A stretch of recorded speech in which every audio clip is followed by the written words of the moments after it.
Nighttime Show live from Quarantine Binge Watch Edition. With us, as always, is our red-headed producer who puts ketchup in his hair, Matt Walker. Our guest today is the only man I've ever met who's showered with his girlfriend's father, scheduled a vasectomy before flying to the Philippines, and had a banana stolen out of his pocket by a monkey in a jungle. It's Big Ed. And I'm your host, the man who paid that monkey to steal that banana. It's me, Stephen Kramer Glickman. Ladies and gentlemen, this is the Nighttime Show. Mike Black's job is safe. Yo, real nice. It Thanks. was like your fourth attempt to get an intro. All right. You had to I write tried it down. my best.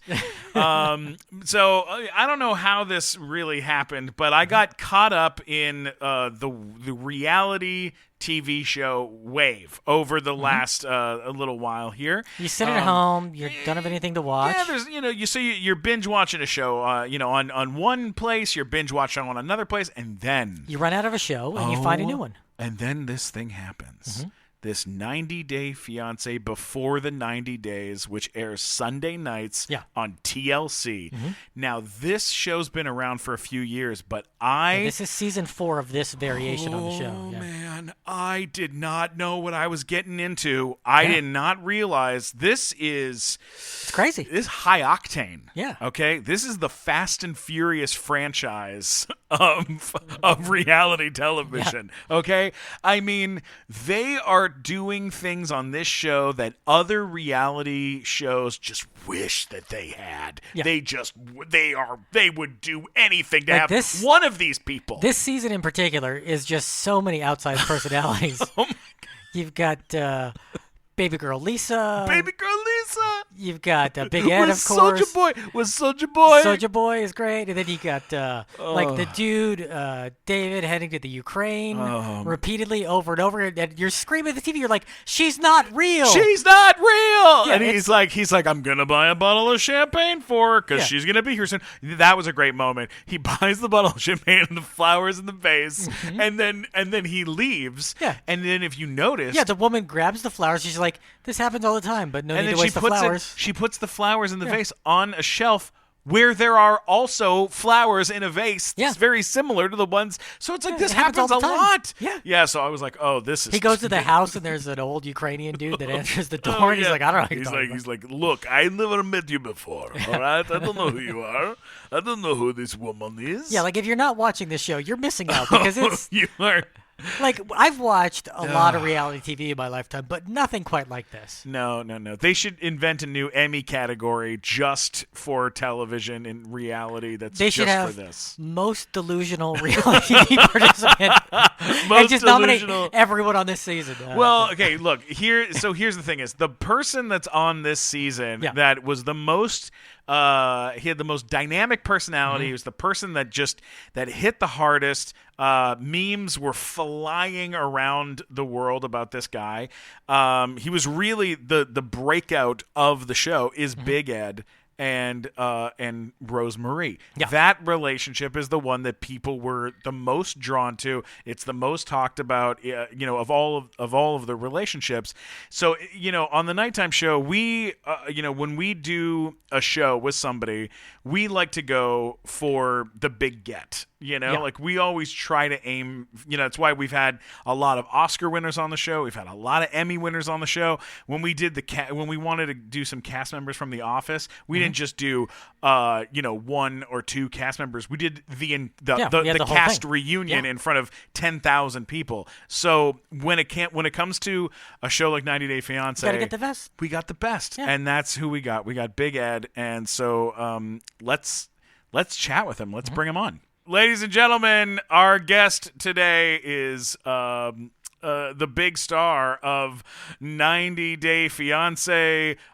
Before the 90 days. Ladies and gentlemen, Big Ed. Big Ed. Come on. What's up? Let's go. Thank you for joining us today. Let's do this. This show has been a runaway hit this season with some of the biggest personalities that we have seen and you are probably the biggest personality on that show. Definitely a whether you are a fan favorite or the most talked about is still up in the air. But man, oh man, Big Ed, this is it's a big deal. Us getting to chat with you. So thanks for being on the show. You got it, and I love how you phrase that. There's been a lot of negative. It's I'm you know just what kidding. it's you know what though you've gotten a lot of attention on the from the show. Yeah. There's a lot of people talking and but then you also have a lot of love, man. There's a lot of love coming at you too. So Hard punch. That's right. I get a lot of love, and I get a lot of all of it, and I'm happy. I'm loving it. It's starting to sink in. So tell us about how the casting process for the show works. Like, how do you wind up on this show? Yes. Like, did obviously you're aware of the show at some point, right. And then you have a relationship with Rosemary, who you met on Facebook, and then you contact the show, how did that work out? Walk us through this. How did this happen? Okay, all right. So I'm at a Starbucks, and you put your name inside one of those like a workout things. Mm-hmm. Somebody drew my name. I'm just kidding. No. All right. So here's exactly what happened. I fell in love with a girl on Facebook, and I bought a ticket, and I'd never heard of the show, and I posted the fact that I'd bought a ticket, and everybody and their mother sent me like, "Are you doing 90 Day? This is 90 Day." I'm like, "What is 90 Day Fiancé?" I'd never heard of the show, the franchise, or anything. So my buddy Rich, who's actually on the show, sent me the little link, and I'm like, "Okay, whatever." I filled it out. 54-year-old in love with a 23-year-old with a 29-year-old daughter, and he bought a ticket. I got a text within 2 hours. Mm-hmm. The next day, I'm on the phone with the casting director, and they're like, "Can we look at your social media?" Mm-hmm. I'm like, "Absolutely." And they took one look at my social media. They saw all my Big Ed stickers. They're like, "Oh my God, they're gonna love you." First of all, I felt like this is it's really not gonna happen. And the next thing you know, I'm being interviewed, and they're like, "Okay, we want to come out with cameras. Can we be there in a week?" And that's how fast it happens. So when the casting people finally met you, did they actually say the word jackpot out loud? Because you are gold for the show. You're perfect. I later found out that apparently there's money in me just being me. You guys, like my buddy Rich, he posted a photograph. I think it was taken about 12 years ago, and I'm dressed up as Nacho Libre, and I'm dancing on a pool table. Oh my that God. was 12 years ago. So what you see, what's so ironic about this whole situation is that you look at the show and everybody's like, "Oh my God, you did this for fame. You just wanted to, all the things you do are just trying to show off." I'm like, okay, first of all, name one thing. And this is a question for both you guys. Sure. Name one thing I did to make myself look good. Name one thing. Give me you right now. I'm waiting. Wow. Tell me one thing I did to make myself look, good. I didn't. Yeah. But you know what? That's who I am. I'm just a natural goof. Yeah, man. That is a good point. You're making good points over there. What is the benefit? Because there are people who meet the love of their life, or they meet someone overseas and then bring them here to the U.S. Like this happens a lot. But what is the benefit of doing this on television? Is there some sort of is there any benefit of doing it on TV that you're like, definitely this was something that you considered going for me watching the show? There's one scene on the show where one of the guys is driving his car out in the middle of the Ukraine, and his car breaks down, and I was like, yeah, thank God he had a camera crew with him, because I don't know if he would have been able, I don't know if I would have been able to fix my tire and stuff. Is there benefit in having a camera crew with you the whole time? Oh yeah, it saved my life. So I do high-end design during the day. That's what I'm an interior designer, architect. And when I told my client, I was all excited. I'm like, "Yeah, I'm being interviewed for this show." And he's like, "You know what? He actually himself went to the Philippines, met someone, fell in love, but decided not to go through with it. His first words out of his mouth when I told him what I was doing, he's like, you know what, they're going to skewer you. I'm like, what do you mean skewer? What does that mean? I go, they're going to barbecue you. You're going to show up. They're going to rob you. You look like an American. Don't do it. Don't go there. Go to some like popular city, have her meet you at a hotel, and have your fun and come home. I'm like, look, dude, that's not what I want. That's not, I can do that in San Diego. Okay. And so the fact that I went with a camera crew saved my life. We had security. We went to places where, I mean, I don't know. I probably would not have come back alive. And that's the honest to God truth. And that's kind of half of the reason. I'm like, okay, what's the worst thing could happen? At least they'll be able to find my body if something was to happen. So having cameras, definitely, going with a camera crew, as much as it hurt me, it helped me. But I can tell you this though, no joking aside, what you saw, it wasn't scripted. Like everything I did is just who I am, and I'm not very bright, and I don't always say the right things. I told her to, hey, you have really bad breath, and take this because it will make drink, brush your teeth and use mouthwash because it makes your breath smell. I don't want to say fresh. I'm like, it will make it smell pretty. And like, what? Like, I can't believe I said that. Like, why did I say that? It's just so. Yeah, definitely going with cameras certainly helped. Mm-hmm. Yeah. Do you feel like that you were portrayed accurately on the show? Like, do you feel like that's like as far as like the true version of who you are, or do you feel like there's some stuff that maybe was taken out of context? I mean, it happens both ways. Yeah. Unfortunately, yes, I was portrayed. Unfortunately, I cannot allow. I will disallow anybody to take credit for my fucking. Can I cuss? Yeah. I cannot allow somebody. I cannot allow somebody to take responsibility for my not thinking actions. For example, I asked her to take an STD test. Why? Because I hadn't been in a relationship in a while. And actually, when I got back from the Philippines, I took a test just to make sure. My daughter's like, Dad, I love you, but you're kind of an idiot. I'm like, well, what do you mean? She's like, well, if you would have taken the test before you went down there and then asked Rose to take the test, but because I'm not thinking, that's not where my mind is. So a lot of the things I really did kind of out of time or out of context. My heart was in the right place, but I didn't do it correctly. I didn't do that right. And that's just one of many. Not to be making excuses and stuff for things and for people, way people say things, but look, people think a lot of times, that people that watch TV confuse actors and reality, like a reality star, as both being the exact same thing. And one is like actors are polished and edited and do 30 takes of something, and people that are on that are doing a reality show are not. It's like they're saying that sometimes it's their first time ever being on national television, and they're saying what comes to their head, or their intention may be different than what's being put out.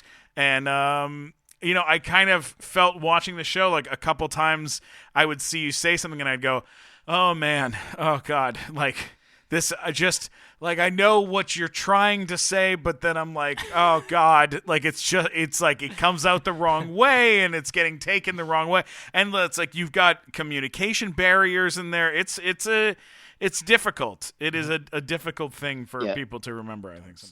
It was. And what's so funny, and what I enjoyed most about just doing this whole, like just going there with cameras, is they told me one time, look, don't look at the camera, okay?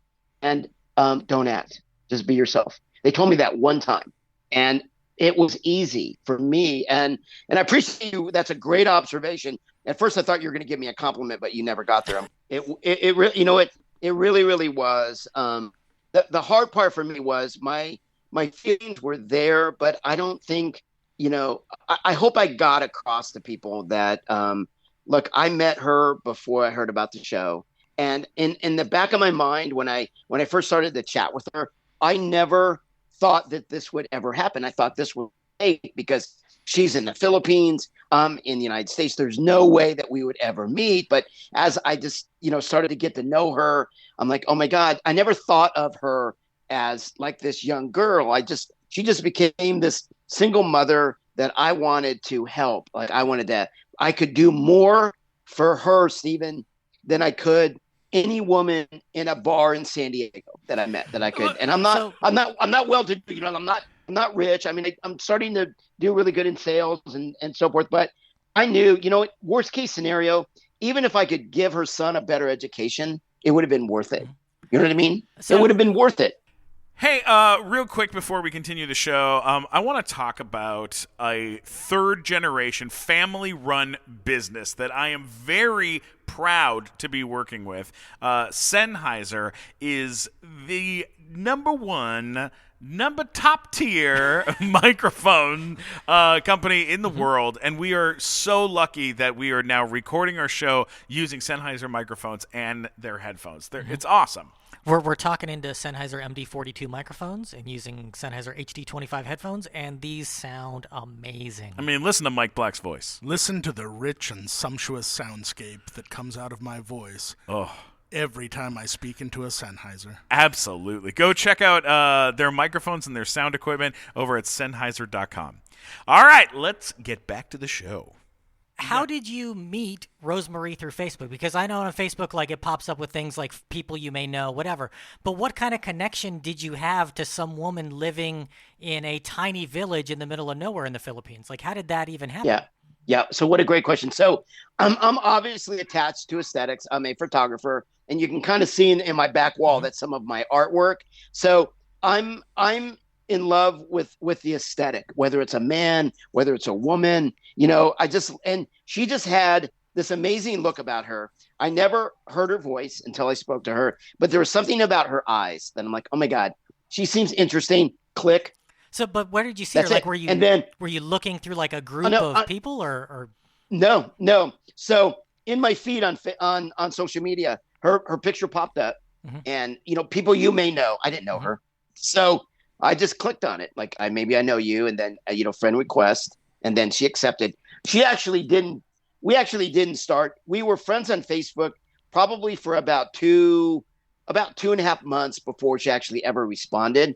And one day, I just gave her a smiley face on a picture, and then she smiled back. And I'm like, hey, I like your eyes. Well, thank you. And then we just, that's how it started. It was very like, whatever. It was just that very Big Ed's opening move, smiley face, and I like your eyes. That's this is not a bad move. Yeah, and a wink, wink, exclamation point. Yeah, that's kind of how it started. But I was really enthralled with her eyes. She has these deep brown eyes. I'm like, oh my God, and she never smiled ever, and she just looked, I don't know, she just kind of looked, interesting to me. And then as I got to know her, I found out that she had recently lost her mom. And so we just had a great connection right away. Like right away, I kind of like, oh my God. And then we would and the first conversation we had was, look, Rose, I'm 54. I'm old enough to be your dad. And she's like, well, you're actually 1 year older than my dad. I'm like, oh my God. So great. Let's just be friends. And she's like, no, age is just a number. I'll never forget that. Age is just a number. And then from there, we started to talk maybe once a day and then twice a day. And then sooner or later, she was the first, she would call me like right around 3 p.m., which would be San Diego. Pardon me. She would call me about 6 a.m. when she would wake up, which was right about 3 p.m. in San Diego. That was her morning. And then I would talk to her before I went to bed. And it was the start of her day and the end of my day, and kind of some fun stuff in between.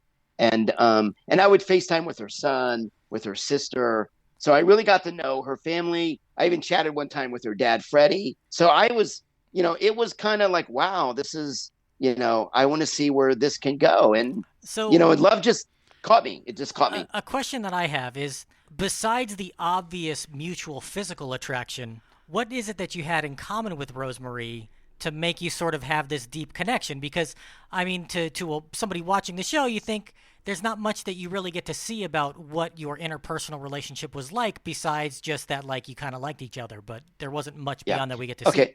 No. Okay. So what people don't get to see about her is she is hilarious. She would send me these. She has like all these little funny faces. I know this sounds kind of ridiculous and childish. She would send me like, she had all these, like, she'd go, she would have like 65, and it was adorable. I'm like, oh my God. She would always try to like kind of fuck with me a little bit. And she, we never crossed the line. There was never, ever anything inappropriate whatsoever. It was always, very PG, but she had a sense of humor, really. Mm-hmm. And I'm attracted to that. She would always kind of mess with me, and she always, in her little voice, she'd go, I love you. She'd go, really? Are you really? Yes, I love you. Really? I'm like, yes, I like you. Really? So I know it sounds kind of like whatever, but we just had a connection, and she just became somebody real, like wow. Like, Wow. I went and bought a freaking ticket. I didn't even have authorization for time off. I don't care. I bought the ticket. And I'm going. I don't care what anybody says. And so here's something that I wanted to bring up. On the show, there was a couple mentions that her sister had asked you for money before you went out there. And then kind of like once you got there, I mean, and I remember, when I first saw that, I was like, ooh, that's a bad sign. That's a bad sign. Yeah. But then you arrive in the Philippines, you go to her village, and as a viewer, something that I think this TV show has done, for the Philippines and for other places, I really did not.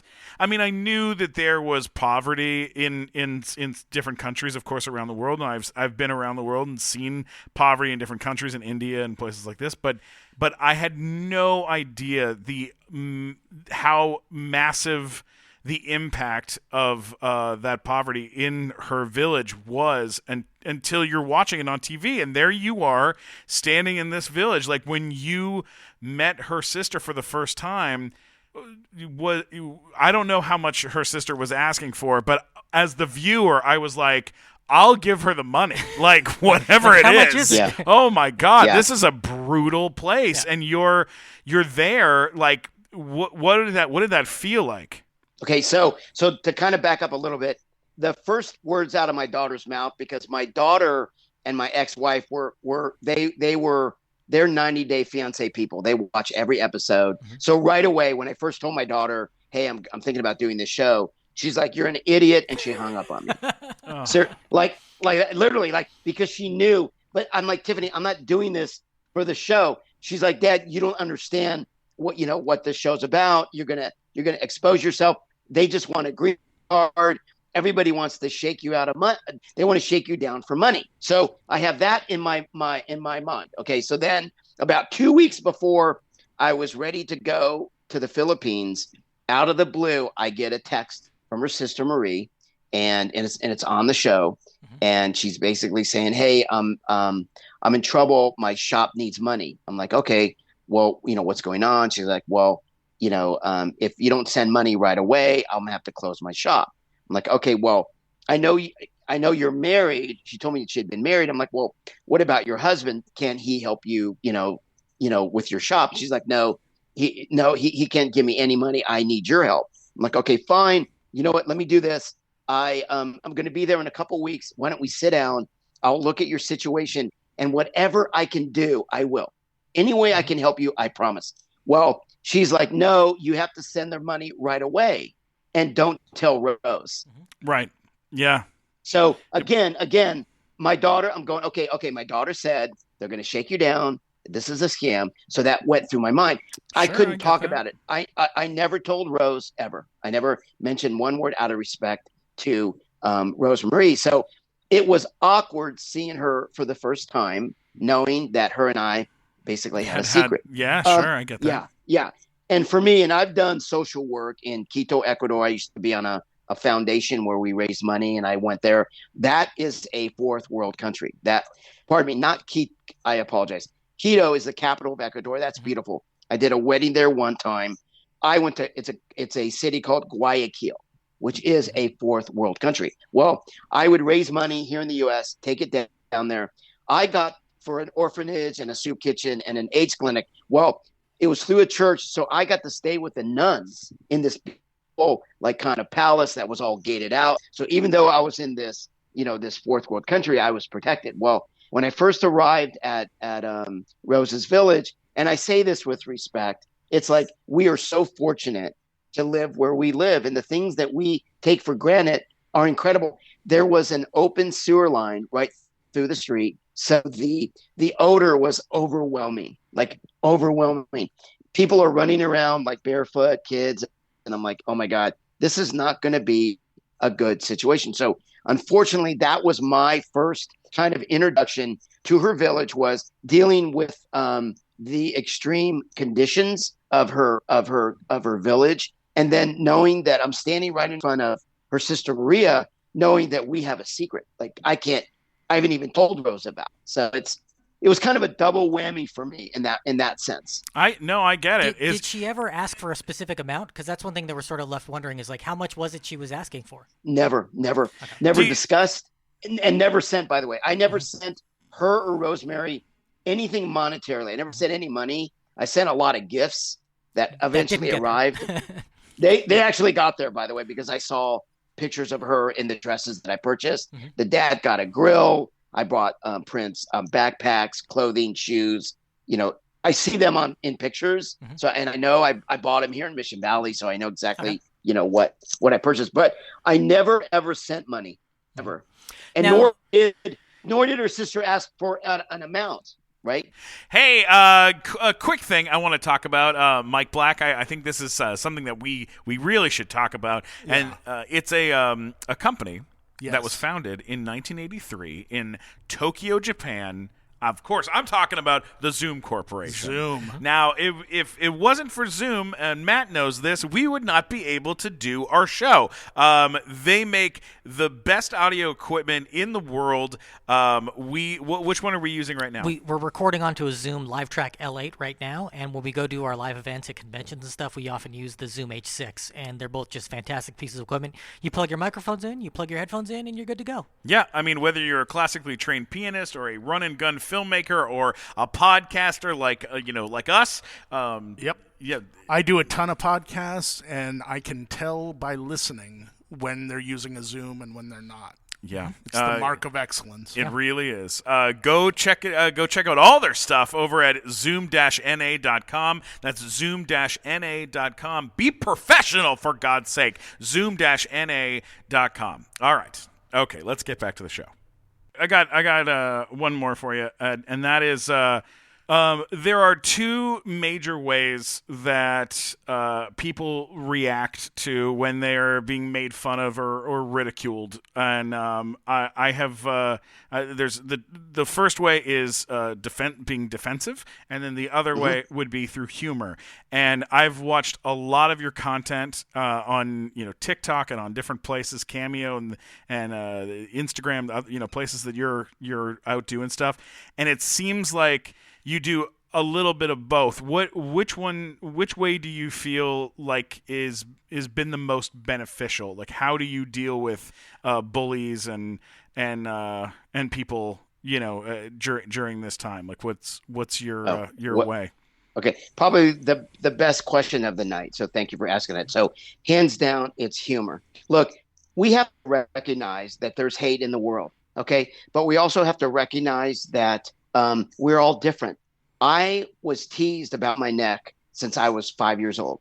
I knew there was something wrong with me, but there wasn't. Okay. But I made this story about myself that I wasn't good enough. I didn't fit in, and that didn't work for me. So I eventually began kind of to develop, like a skin, like a filter where I only wanted to listen to what I wanted to hear about myself. And about 12 years ago, and I tell this story a lot, I did in-home sales for a design company, local San Diego, and I'm at a dining room table. I would go to a client's house. We would measure some spaces, and I did organization design. and I would draw at their kitchen table and try to sell the contract right there. So this was very, very common for me. So one day, this 4-year-old girl comes up while I'm sitting at the table, and she sits down next to me and says, "Look, can I sketch you?" I'm like, "Can I draw you?" I'm like, "Absolutely." So what she drew a box, which was my body.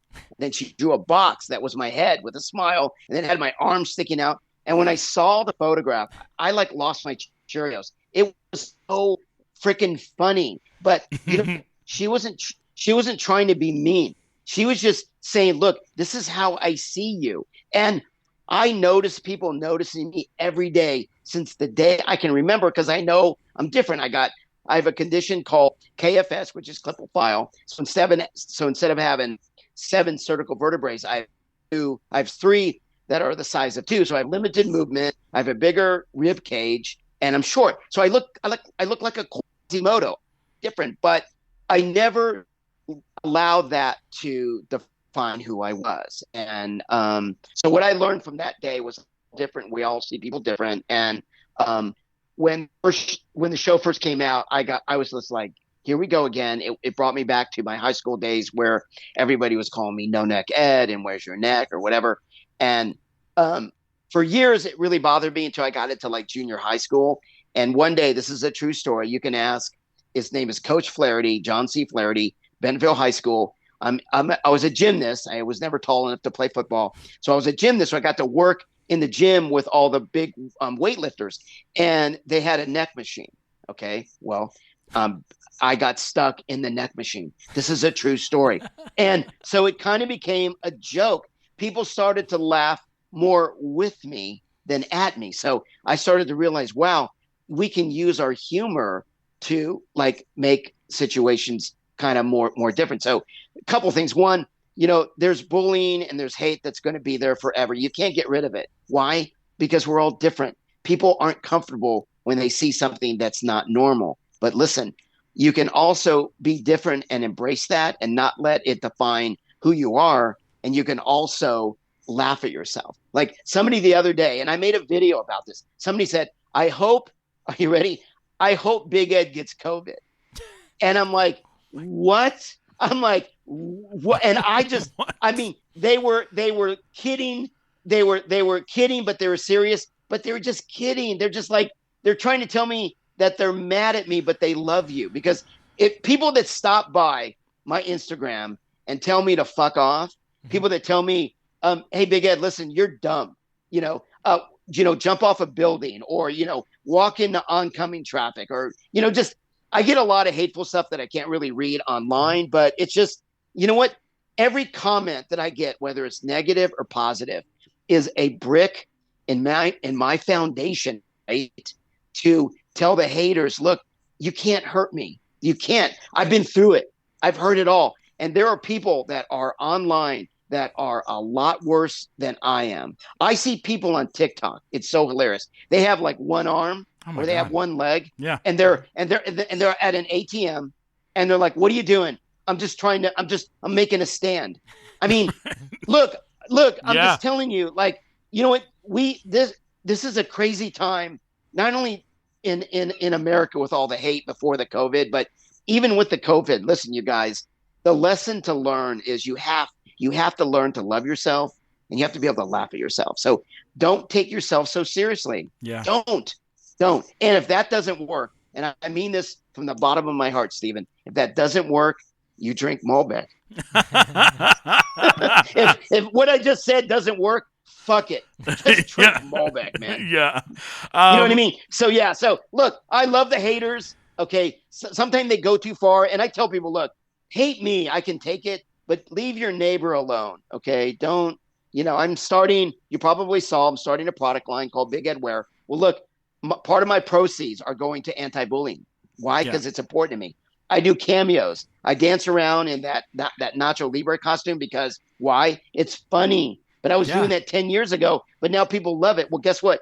I'm donating I donated. We had a weekend with it's called COVID-19 through Cameo. Yeah. And I donated my proceeds from that weekend to you. We could choose 4. I chose the American Restaurant Association because I was a waiter. That's how I developed the whole Big Ed name. I had Big Ed as a waiter, and that's kind of how that began. So look, I'm not here. What I like about this whole process is that if I can make a difference through being a fucking idiot, I don't care. I'm in. If I can make somebody smile or a child feel good about themselves because I rub mayonnaise in my hair, I'm in. I'm in. Hey, guys, you got to check out 90 Day Fiancé before the 90 days on TLC every Sunday night. Thank you so much. Thanks for being on here, Ed. Seriously, I think you're a really sweet guy, and a big shout out to Tom Segura for introducing you to me so that I could enjoy how funny you are and some of the funny moments that you've had on the show and also in your real life. So thanks for being on our show, and thanks for being so sweet, bud. You got it, Steven and Funny Matt. Yep. If you guys are ever in San Diego, let's go out. We'll go grab some Malbec. You bet. All right. Wow, that was what a fun and interesting conversation. Yeah. He's the same guy. Yeah, like he that guy. definitely was very true to himself, and was way more honest and upfront than I could have assumed that someone would be, after doing a show like that. So that was really cool. That was that's great. Matt, you had something that you wanted to do before we wrap up? I've got some dating questions based on 90 Day Fiancé. I want to ask you some questions about dating. What? Like a and little see what your pop, answers like are. a pop quiz. A little pop quiz. Okay, all right. So, What are we going to call this pop quiz? Dating do's and don'ts. Nice. Dating do's and don'ts on the nighttime show. It's our theme song. Okay, here we go. Okay. So, when getting ready for a date with a beautiful woman, Okay. what should you use to condition your hair? Well, according to Ed, mayonnaise. No, that's the wrong answer. Anything but mayonnaise is the correct answer. Oh, anything but mayonnaise. Yes. Okay, all right. Hair conditioner. That's the answer. Hair conditioner. Got it. Oh, Yes. man, I knew it was something like that. Yes. It was either ranch dressing, Thousand Island, or conditioner. And I wasn't sure. Aioli would be acceptable. Aioli, you think Yes, so? aioli, Okay. okay. All right. Which relative of your date should you take a shower with? I'm going to say none? None of them? Correct. Oh, That's wow. the correct answer. Okay, yes. good. Yeah. Yeah, I don't want to do that. You should not shower with your date's You should relatives. not shower with your girlfriend's father. Okay. Okay. At what point in dating someone should you tell them that you once went to prison? Ooh. Oh, I like this. I would say early on. In as close to the beginning of a relationship as possible. You shouldn't wait. The correct answer is don't go to prison. Oh, all right. Yeah, but like on the show, that guy waited. Yeah, he waited. He waited too long. He should have told her before he went, I think. But then she would have broke up with him. It was the whole thing. Also, it happened to him when he was very young. I think he should have maybe just been like, look, it happened when I was young. I was a kid. He was in federal prison for 30 months, he said. That's a long time. Like That's a long you don't time. go to prison for nothing for that. You did Also, something. like, what drugs was he dealing? We haven't really gotten to that. He hasn't told all the details on it. I'm curious, Yeah. but I don't think we'll ever find out. Because look, if it was like heroin or something, then definitely that's bad. That's real bad. If this was marijuana, like, I don't know. For the amount you have to do to get 30 months in prison, federal you're right. prison, it's got to be a huge amount. All right. Yeah. Okay. What is the appropriate gift to bring to the parents of your beloved when you meet them the first time? Ooh. The beloved was so my beloved. I think well, I'm going to say this. Definitely not a goat. I'm not going to do a goat. I'm not going to bring a goat. A goat worked. A goat's, I mean, it did work. If you're in Nigeria, a goat is the correct answer. But if you're not in Nigeria, not it's in not Nigeria, then I think it would be, if you're in Australia, it's candles and oils, right? It's essential oils or something like that. And then if you are in Russia, it's weeds from the side of the road, apparently. Yes. Ugh. Roadside Yeah, weeds. that was gross. Yeah. Okay. That was hilarious. Yeah. On what date would it be appropriate to let your date make a mold of your boobs? Well, these man boobs ain't getting molded anytime soon. I think that's a 6-month thing. You don't just. That's not date number 2 for That's you? not date 2. No. I like to wait till at least 6 months in to get man boobs molded. Yeah. What is the most romantic song to play for a date? Ooh, that is a very good question. Is it like "I Will Always Love You" or? Can I look? I'm pretty sure. I may be wrong about this, but I'm pretty sure the most romantic song ever to play for a woman, especially if it's your baby love, is a song called "I Love You, Lisa" by Soulja Boy. I think that's the correct answer. Oh, yes. right. I got it you got right. one right. Okay, yes. good. All right, good.